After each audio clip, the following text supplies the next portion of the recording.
How's it going, everyone? I'm John for Notify My Studios, and today I want to share with you how you can get better at sound design by reverse engineering presets.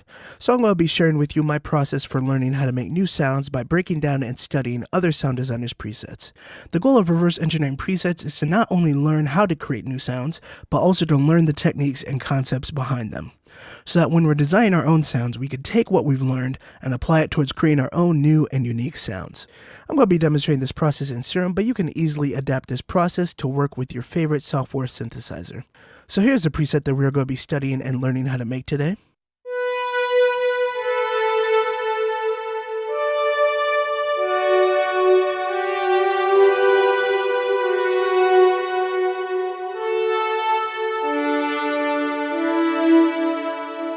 And this is the Blade Runner 1 preset from Ableton's Outrun Retrowave presets for Serum. This is definitely a preset pack worth checking out if you're into that stylistic retro 80s sound. So whenever I'm learning how to make a new sound like this, I like to break it down into a few different stages.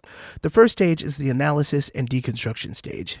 In this stage, I'll go through each section of Serum piece by piece to figure out how the sound was made.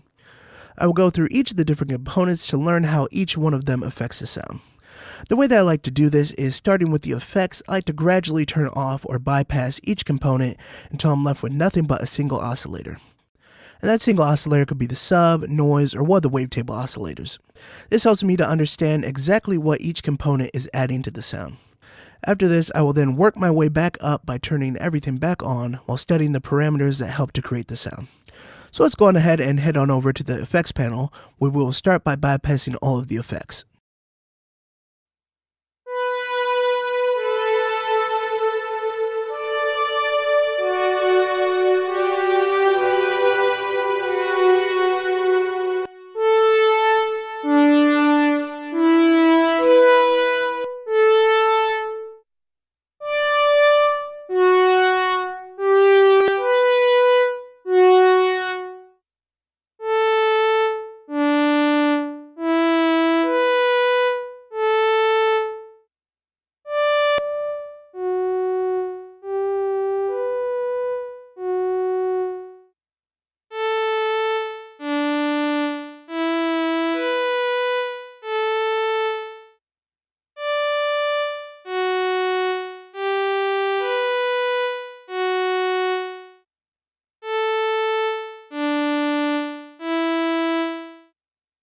Alright, so this is what the basic sound sounds like now that we've turned off all the different effects, the filters, and the modulations.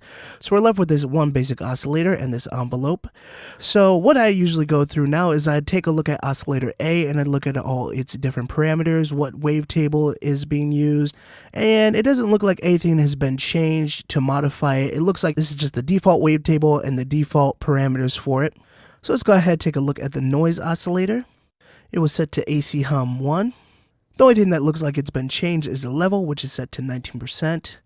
Next we come over here, we'll look at the envelope 1, and we can see that the attack has a slower attack time, set to 141 milliseconds. Hold, decay, sustain all appear to be the default, and then we have a longer release time. Now if we come over here to envelope 2, we can see once again this has a slow attack, slower than envelope 1.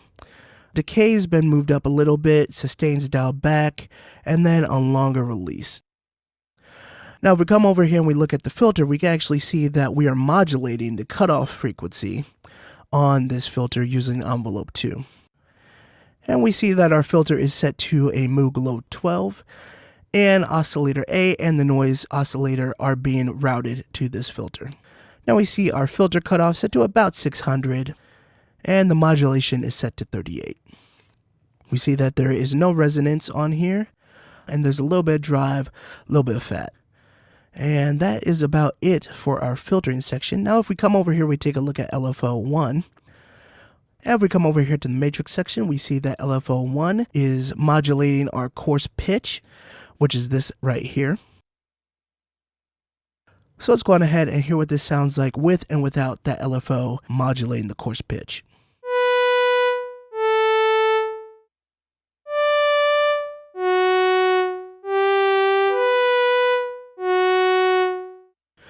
So as you can hear, what it's adding is a little bit of variation. It's not changing the pitch too much. It's just adding slight variations in order to make it a little bit more interesting, add a little bit of variation and movement to the pitch, make it a little bit more interesting. So we come over to the voicing section. This looks to be the default to me. So we'll go on ahead and let's move over to the effects. And the first effect is the hyper dimension. So let's go on ahead and take a look at that. Hyper detune is set to 22%. Rates 42, which is pretty close to the default, so it just looks like it's tweaked a little bit. The mix and the size are the default 50%, and on dimension, the mix is set to 18%. So let's go ahead and hear what that's adding to the sound.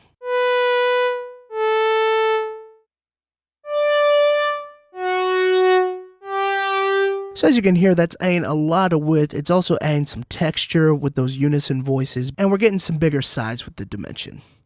So if we take a look at the distortion, it is set to a tube distortion, and it has pre-filtering on, which means that it's filtered before it hits a distortion. And our frequency is set to about 3.2K. Q is 0.1. It's a low-pass filter. Drive is set to 96%, and our mix is set to 39%. So let's go ahead and hear what that sounds like.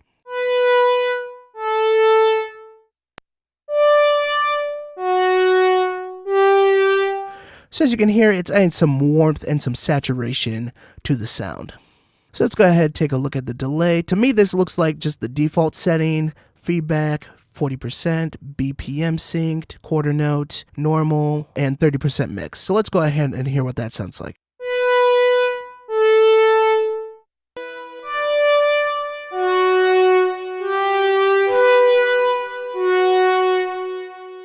So that's adding a little bit of delay, adding a little bit of space to the sound. So let's go ahead and let's take a look at the reverb. It's set to whole, verb size 50%, decay time 6.7 seconds. Everything else looks about the same as the default settings, and then we come over to the mix 57%. So let's go ahead and hear what that sounds like added to the sound.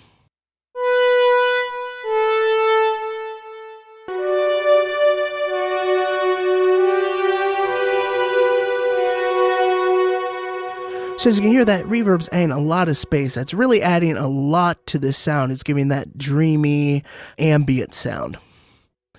And then the last part of the sound is we have this EQ on here. As we can see, the gain parameter over here is being modulated by envelope 2. So let's go ahead and re-enable that. So on our left EQ, we have a high-pass filter, and we have it set to 86 Hertz. Q is 40%, the gain is 0. We come over to the right, we see that it's set to a peak. The frequency is about 5.7K. Q is set to 75%. Gain is negative 3.4. And the modulation is set to 17. So let's go on ahead and add that in and hear what that's adding.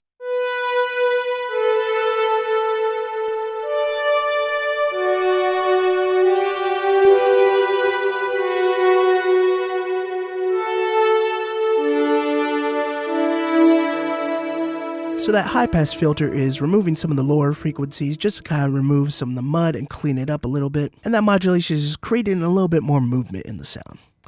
The second stage is the replication stage. In this stage, I'll open a second instance of Serum, and I'll go through and copy the settings from the original preset over to this new instance of Serum. In this stage, I'm actually building the sound and learning what each part of the sound design is supposed to sound like as I gradually continue to build it. So the first thing I want to do is take a look at the oscillator section. So we'll go on ahead and we'll take a look at the noise. So the noise is AC hum 1, and the level is 19%. Everything else looks about the same as the default. And then everything under oscillator A appears to be the default, so we're not really going to change anything over here. So we come over here to the filtering section. We see that's set to MG low 12, and it's right to both oscillators A and the noise oscillator, and it's about 600 Hertz for the cutoff. Drive is 12%, FET is 16%.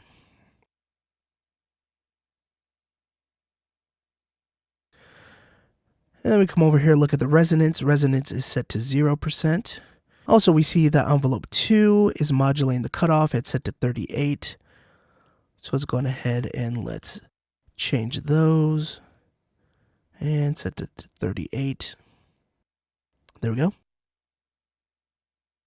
And now let's go ahead and let's set up our envelopes. So we see the attack is set to 141 milliseconds, release 519 milliseconds, and the hold, decay, and the sustain are left at their default values. This doesn't have to be exactly perfect, just we want to be in that same, the same range. So let's go ahead and take a look at envelope 2.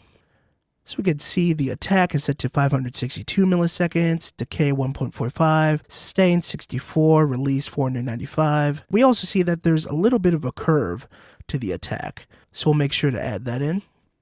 So let's dial in the attack. So that's pretty close right there. And 1.46 is fine instead of 1.5. And then we want it down to about 64%. And our release, I believe it was around 500. What was that? 495. So we'll dial that in. So let's see if we can get a little bit closer. 494 is good. And then we'll add a little bit of that curve that we heard here. Let's go ahead and hear what that sounds like. Let me go ahead and move that lead over.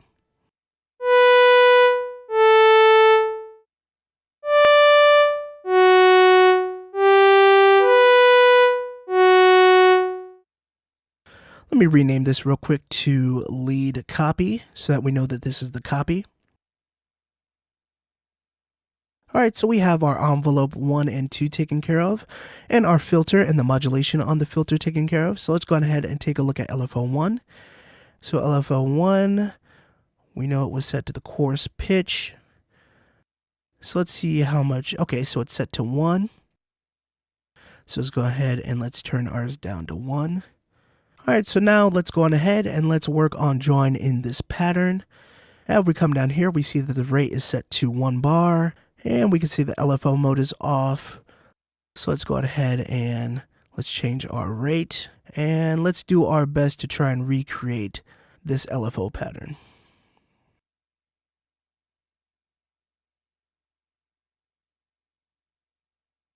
And what I'm doing right now is I'm just double clicking to add new points. And then you can move the dots around by just grabbing and dragging.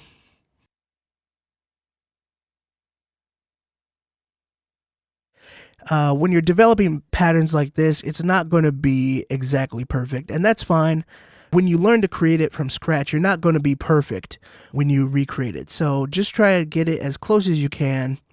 And more importantly, just remember what the pattern sounds like, so that you can get pretty close to it. It doesn't have to be exactly the same.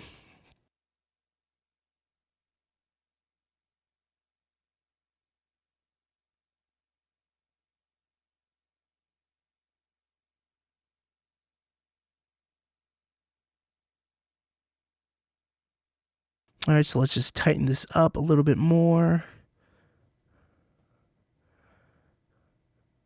It's a little bit different, but it should sound about the same. So I think that pattern looks pretty good. Let's go on ahead and hear what that sounds like.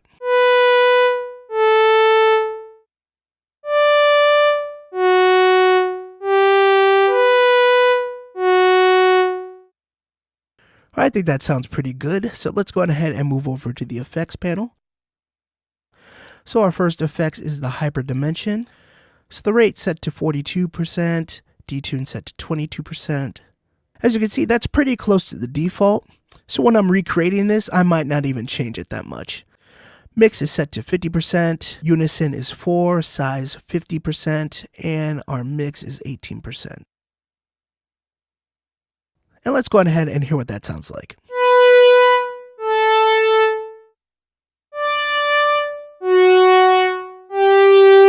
Now let's just turn that down a little bit.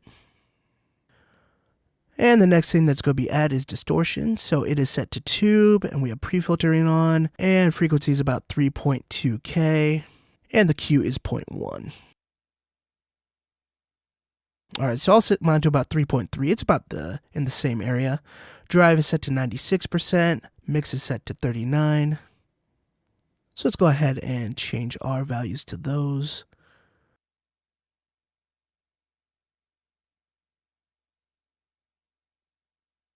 Yep, that looks good. So let's go on ahead and let's take a look at the delay. Delay looks to me like it's the default settings, but we'll double check just to make sure. Feedback 40%, BPM synced, quarter notes, normal, mix is 30%.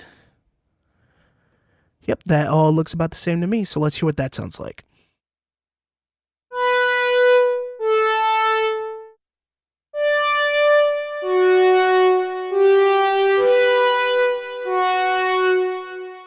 Alright, so now let's go on ahead and let's take a look at adding the reverb. And this is actually a very important part of this sound, so we want to make sure we get this right. So it's a hall reverb, size is 50%, decay is 6.7. It's already set to hall, so we don't have to worry about that, so let's just go on ahead and change the size and the decay. Low cut 0%, high cut 37%, so we'll go ahead and change the high cut a little bit. And then spin 25%, spin depth 20%. Don't have to change that. And let's see what the mix is at. Mix is at 57%. So we'll change our mix to 57%, and we'll go on ahead and hear what that sounds like with the reverb added in.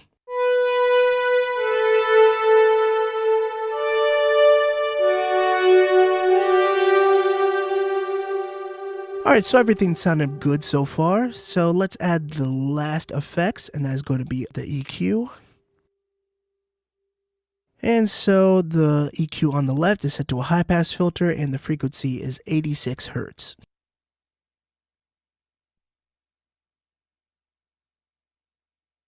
Set to 85, that's fine. Q set to 40%. And nothing going on with the gain, so we'll come over to the right side, see it's set to a peak, and it's about 5.7K. I'll set to about 5.5, that should be fine. Alright, so let's look at the Q. Q is about 75%, and the gain is set to negative 3.4. And that gain parameter is being modulated by envelope 2, so let's go ahead and add that modulation, and that is set to 17. And that should be about it for this sound, so let's go ahead and hear what that sounds like.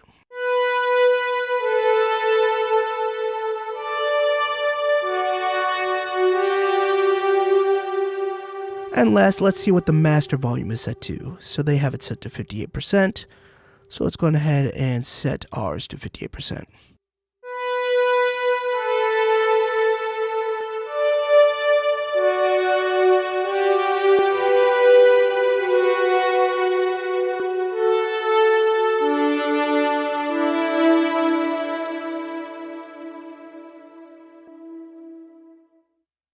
Alright, so that's it for the second stage, so let's move on to the third and final stage.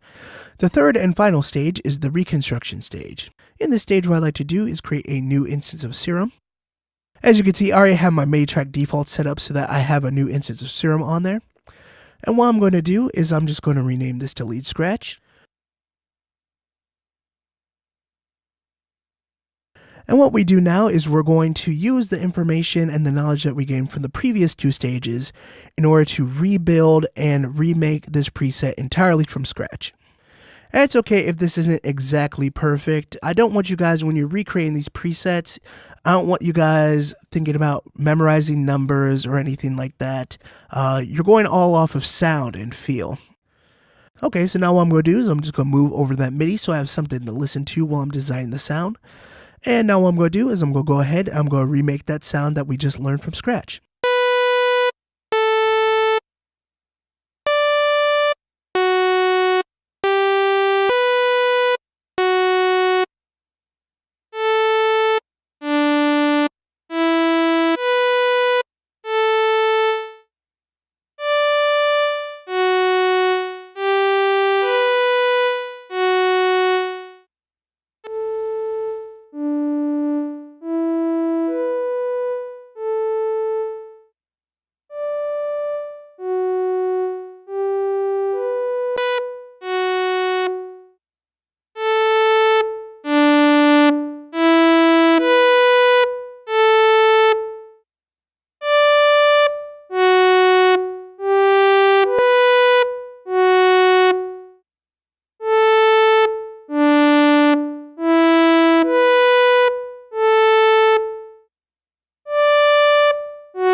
And there you have it. There's our reverse engineered preset.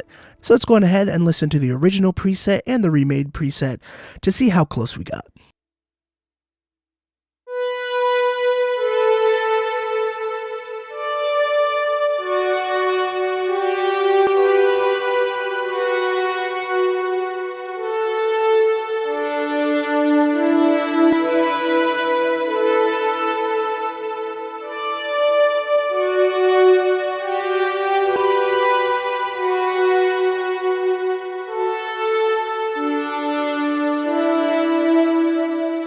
And that is how I like to go about reverse engineering presets.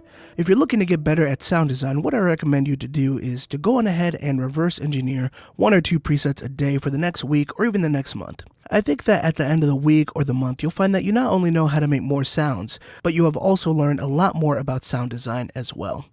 Also, definitely take some time to go back and practice making the presets that you learned how to make, because one time through may not be enough for you to remember all the little details and intricacies that go into designing a particular sound.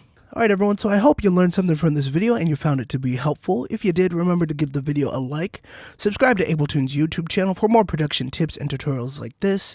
And if you liked any of the sounds that you heard in this tutorial, make sure you check out abletunes.com for more high quality presets, sample packs, and Ableton Live templates. Once again, I'm John for Notify My Studios. Thanks for watching, and I'll see you in the next video. Take care.